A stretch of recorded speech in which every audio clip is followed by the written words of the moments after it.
who is the worst ranked fighter in every single weight class in the UFC? This is a really important question because in reality, we want to weed out these crappy fighters. We don't want them to keep getting wins. We want them out of the rankings, out of the UFC, and just, you know, not winning anymore. So I'm just going to get right into it, starting off with flyweight. So, flyweight is honestly a really skilled division, and I think the worst fighter in the rankings right now is still very skilled. Obviously, he's not as skilled as the rest of the ranked flyweights, but I still think he is very skilled. So, the worst ranked flyweight in the world right now is Matt Schnell. He retired, but he is still in the rankings, so I think maybe that retire was a little bit fluky. He didn't actually retire, but yeah. The reasons I listed for Matt Schnell being the worst fighter in the flyweight rankings is he has no chin. He gets knocked out in like all of his losses except for the Cody Durden one. He's really scrappy striking, which doesn't work for his chin. Obviously, he lost to Cody Durden, which isn't a great look, but shit happens. Tough luck. And he gets rocked in every single one of his fights. And yeah, Matt Schnell, worst fighter in the flyweight division. Okay, next division, bantamweight. So the worst fighter in the bantamweight division, in my opinion, it's not Mario Bautista. I know everyone hates that guy, but the worst fighter in the bantamweight division is Rob Font. He does have good boxing. But to have great boxing, you need good head movement. And to be fair, this guy's head movement has improved in the past, but it's still not up to par.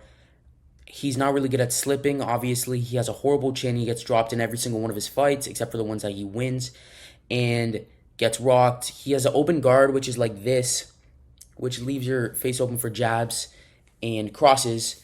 And obviously, that's not good if you have a bad chin and no head movement. And his wrestling isn't great. He can get wrestle fucked by guys.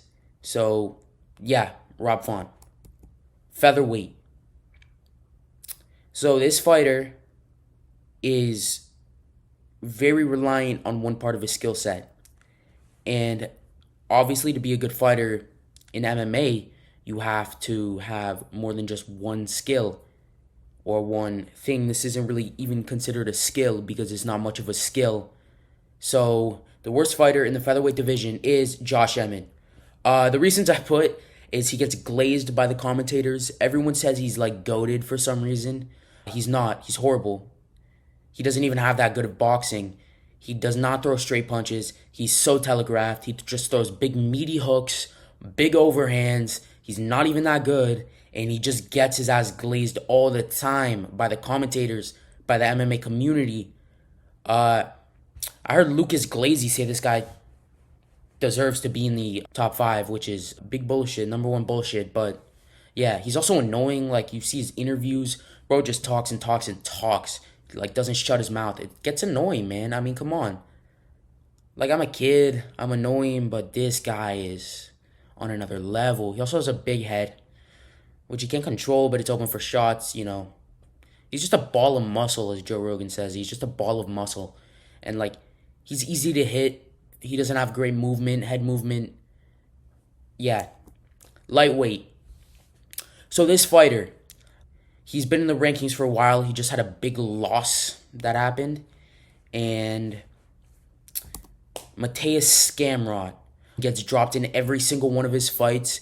Got dropped by RDA, got dropped by Hooker, got dropped by Jalen Turner, got dropped by...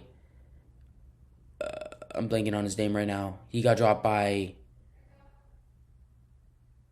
Beneil Dariush, sorry. He does not have good striking. I wrote boxing, but not good striking. He doesn't have a lot of muscle, and he's robbed a ton of good fighters. Like, he lost that fight to Jalen Turner, let's be honest. Sent Jalen Turner down a downward spiral. Has won one fight since then. He's 3-1 in his last fights. And, yeah. Next division. Welterweight. So this fighter, he is used to be very good. He got a little bit old. He's still in his 30s, a little bit later 30s though, but he's still in the rankings. And it's Vicente Luque. His chin is gone. He had a brain bleed in his fight against Jeff Neal. And yeah, he's fighting Nick Diaz.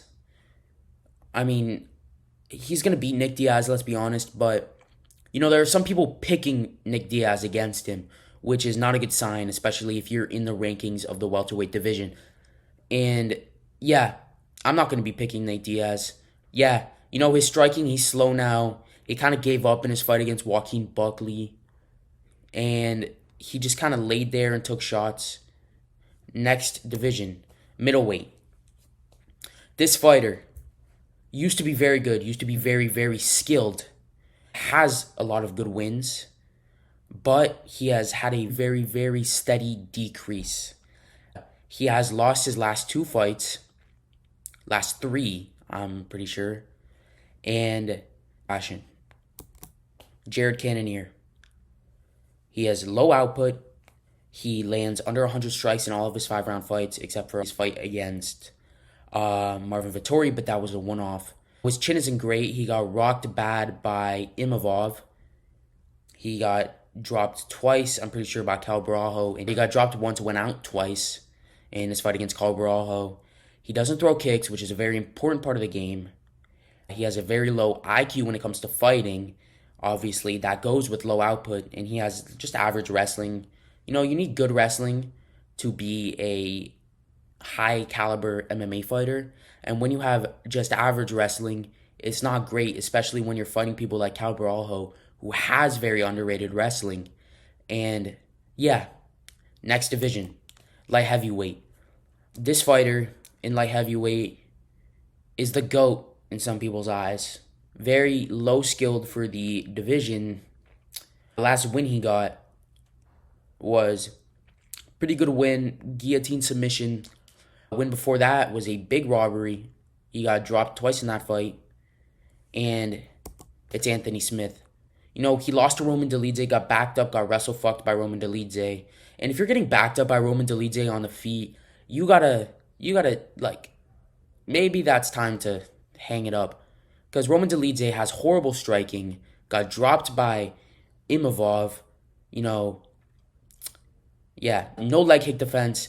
Almost all of his TKO losses come by leg kicks or gets dropped by a leg kick. And also, he hates Alex Pereira.